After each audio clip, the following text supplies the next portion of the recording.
जी dear students, कैसे हैं आप? एंड आई रियली विश आप सब ठीक होंगे। स्टूडेंट्स, आज जो है हमारा chapter 12 homeostasis, I think so it's chapter number 15, and in today's lecture we are going to talk about osmoregulation. So osmoregulation जो है ये क्या होती है? फर्स्ट ऑफ ऑल मैंने आपको अपने प्रीवियस लेक्चर में इस बात का बताया। अब इसकी डेफिनेशन की तरफ चलेंगे और डेफिनेशन के बाद जो है हम बात करेंगे वाटर रिलेशंस ऑफ सेल के ऊपर, यानी कि जो वाटर है उसका क्या रिलेशन है सेल के साथ। सो फर्स्ट ऑफ ऑल मैं आपको इसकी एक दफ़ा डेफिनेशन बता दूं। जैसा कि आपको जो है वो याद होगा कि ये एक मैकेनिज़्म है ऑस्मो रेगुलेशन, जिसमें सॉल्यूट जो है वो रेगुलेट किया जाता है और इसके अलावा gain and loss of water को भी देखा जाता है। यानी किसी मीडियम में कोई सॉल्यूट मौजूद है और वहाँ पर पानी कम या ज़्यादा हो रहा है, इस तरह का कुछ मैकेनिज़्म। और ये डेफिनेटली मैकेनिज़्म जो है it's between organisms and it's environment. ठीक है, ऑर्गेनिजम्स की बजाय आप अगर किसी टिश्यू वगैरह को भी लेंगे तो टिश्यू में भी ऑस्मो रेगुलेशन जो है वो होती है। इसके अलावा आपने ऑस्मोसिस के बारे में पढ़ा होगा। और ऑस्मोसिस क्या है?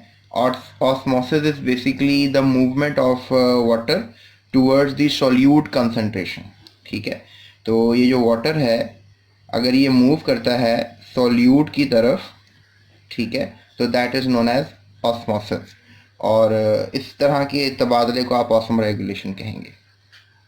लिहाजा अब जो हम बात कर रहे हैं that is basically water relation of cell.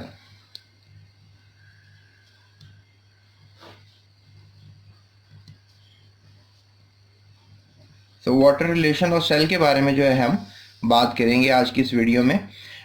जैसा कि आपको पता है कि water is the solvent of the solutes in a cell.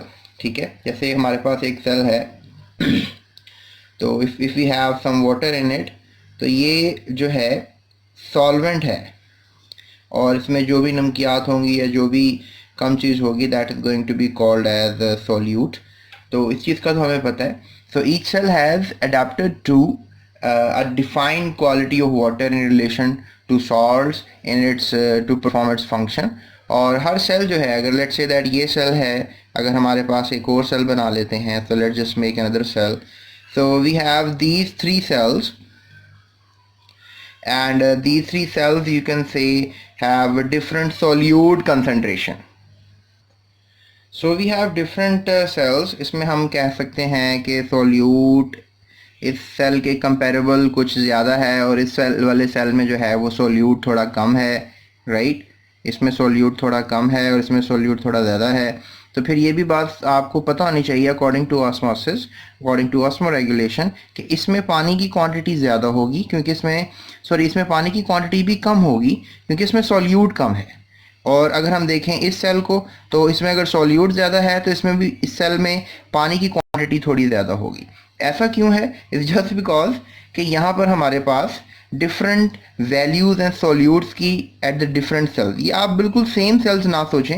You can just say that कि ये कुछ हार्ट के सेल्स हैं और ये कुछ ब्रेन के सेल्स हैं, and they have different concentration of water according to their solutes. So this is the game of osmosis. और इस बैलेंस को रहना चाहिए। अगर ये बैलेंस रहेगा then this is known as homeostasis. और इसी मैकेनिज्म को जो है हम थोड़ा मज़ीद समझने की कोशिश करते हैं और हम बात करेंगे balance of water and solutes in the body. यानी कि जो वाटर है और सॉल्यूट्स है किसी भी बॉडी में, वो कैसे बैलेंस हो पाते हैं, तो इसकी बात करते हैं। स्टूडेंट्स याद रखिएगा, ये बैलेंस प्रॉब्लम्स में हमेशा तीन कंडीशंस को ही जो है वो ज़ेरे बहस लाया जाता है। इसमें एक कंडीशन है हाइपोटोनिक, एक कंडीशन है आइसोटोनिक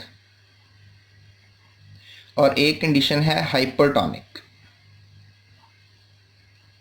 अब आप सोच रहे होंगे कि what are these? Tonic is basically solution, and hypo, hyper and iso के जो है डिफरेंट मीनिंग्स हैं। इसका मतलब है कम, लेस, एंड हाइपर मीन्स ज़्यादा या the value which is greater, and iso means same.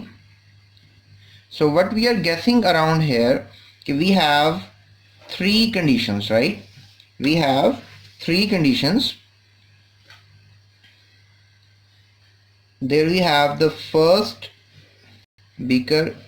To understand this all situation, इस सिचुएशन समझने के लिए हम 3 बीकर्स को ले लेते हैं.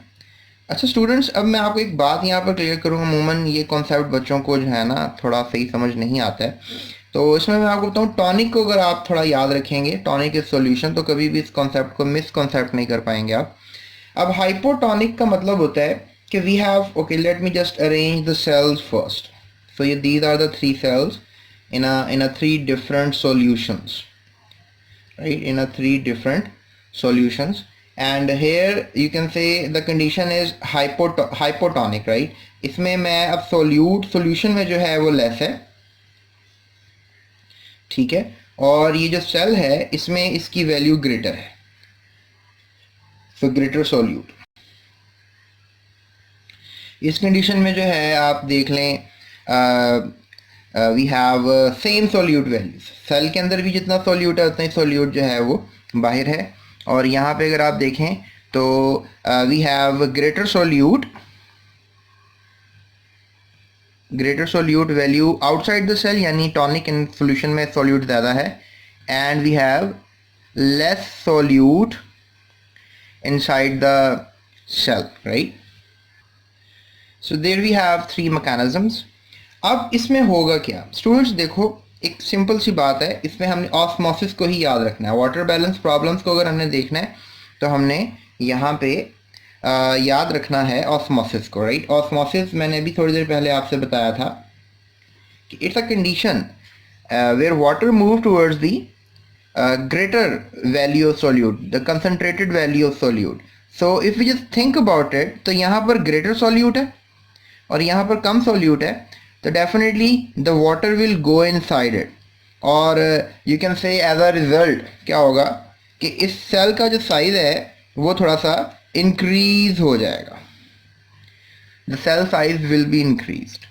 और अगर हम फॉर एग्जांपल इसकी तरफ देखें टू दी आइसोटोनिक कंडीशन, अब सेम सॉल्यूट्स हैं, तो जितना वाटर जो है वो अंदर जाएगा उतना ही वाटर जो है वो बाहर आ रहा है.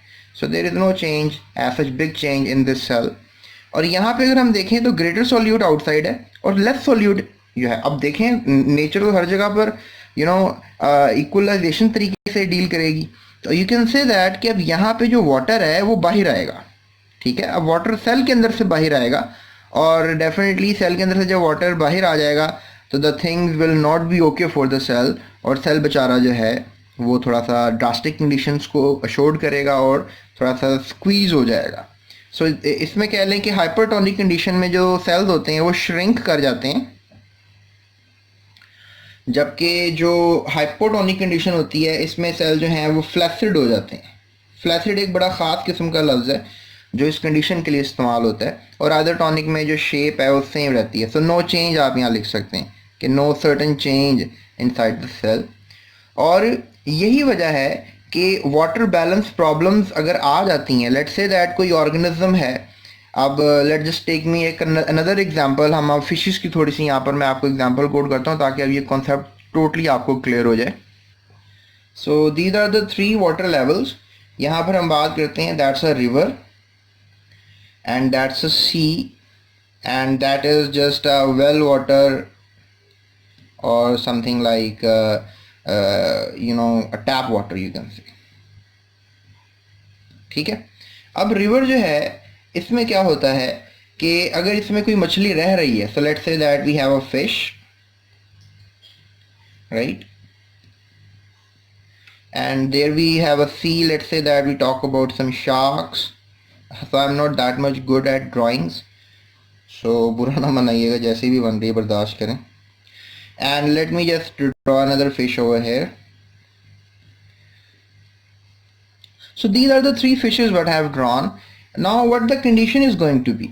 अब देखें यहाँ पे जो रिवर है, रिवर में आप कह लें कि जो सॉल्ट की कंडीशन है इन द रिवर, और वही सॉल्ट की कंडीशन है inside the body of the fish. और डेफिनेटली यहाँ पे जो सॉल्ट की कंडीशन है inside the shark you can say, और वही सॉल्ट की कंडीशन है आउटसाइड द बॉडी. और ये एक वेल है और इसमें भी सॉल्ट आप साफ लगा लें, ठीक है। So we have salt whatever the salt inside the fish and salt outside the fish. अब ये हम यहाँ पर हम कहेंगे कि ये सब नॉर्मल है, these all people are very normal. अब सिनेरियो क्या होगा, हम इसको जो है वो फ़िलहाल डिस्टर्ब नहीं करते।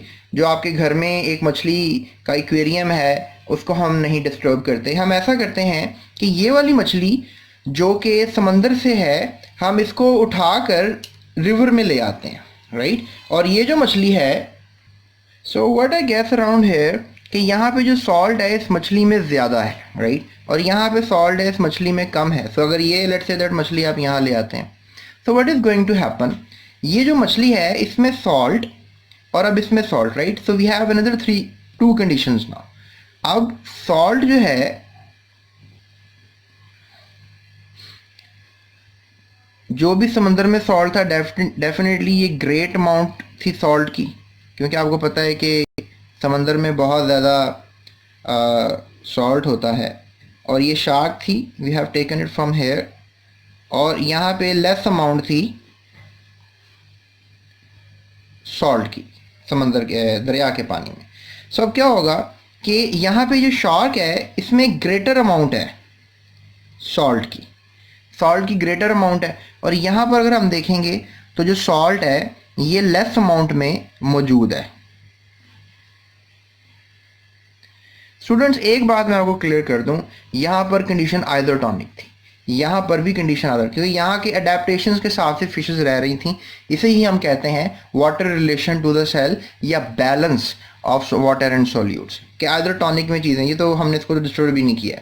तो सिनेरियो ये हुआ कि आपने इस मछली को, जिसमें डेफिनेटली अकॉर्डिंग टू दिस यहाँ पे कंपैरिजन करें तो यहाँ पे सॉल्ट ज़्यादा है और यहाँ पे सॉल्ट कम है, तो आपने कम सॉल्ट को उठा के ज़्यादा वाली सॉल्ट पर जगह पे ले गए और ज़्यादा वाली सॉल्ट वाली एक ऑर्गेनिज्म को उठा के कम सॉल्ट वाली जगह पे ले आए। तो अब वही टॉनिसिटी का यहाँ पे एक प्रिंसिपल हिट होगा, और ये less you can say that salt है इसके अंदर, या ग्रेटर सॉल्ट है, तो वाटर जो है वो मूव कर जाएगा आउट। ये बेचारी मछली जो है वो श्रिंकनेस का शिकार हो जाएगी और डेफिनेटली ये मर जाएगी। जबकि यहाँ पे अगर हम देखें तो यहाँ पर क्या होगा कि यहाँ पर greater salt inside the body है और लेस सॉल्ट जो है वो आउटसाइड द बॉडी है। तो ग्रेटर सॉल्ट में से यहाँ से वाटर इनसाइड मूव कर जाएगा, यहाँ से वाटर जो है move outside, water move outside, और यहाँ पे वाटर मूव इनसाइड। अब यहाँ पर जो वाटर जो है इनसाइड मूव करेगा तो ये मछली जो है बहुत ज़्यादा फ्लैसिड हो जाएगी, यू कैन से बहुत ज़्यादा फूल जाएगी, और इसका इस तरह क्या होगा कि इस तरीके से यू कैन से कि ये मछली जो है मर जाएगी और ये भी मछली बेचारी मर जाएगी। तो दरिया की मछली जो है वो समंदर में नहीं रह सकती और समंदर की मछली दरिया में नहीं रह सकती। So that is the literal way to explain this tonicity topic or water balance problems, and I hope कि आप अगर इस organisms like fishes को समझ गए हैं तो आप पौधों को भी समझ जाएंगे। लेकिन याद रखिएगा, अब according to certain conditions plants ने भी और जानवरों ने भी अपने आप को अडेप्ट किया होता है, अपने आप को रहने के लिए काबिल बनाया होता है, तो इस लिहाज से वो जो है वो रह रहे होते हैं। किसी जानदार के सेल में ज़्यादा सॉल्ट होता है, किसी जानदार के सेल्स में कम सॉल्ट होता है, और इस तरह वो रह रहे होते हैं। सो आई होप आपको ये टॉपिक समझ में आ गया होगा। So balance of water and solute in the body, right, और ये तीनों कंडीशंस जो हैं हाइपरटोनिक, आइसोटोनिक और हाइपोटोनिक, मैंने आपको समझाने की कोशिश की है, एंड आई होप आपको समझ में आ गई होंगी। सो अभी के लिए इतना ही, दैट्स इट। अगर वीडियो पसंद आई तो लाइक ज़रूर कीजिएगा, चैनल को सब्सक्राइब करें ताकि मज़ीद वीडियोज़ आपको मिलती रहें। तो अपना बहुत ख्याल रखिएगा। Thank you so much. अल्लाह हाफ़िज़।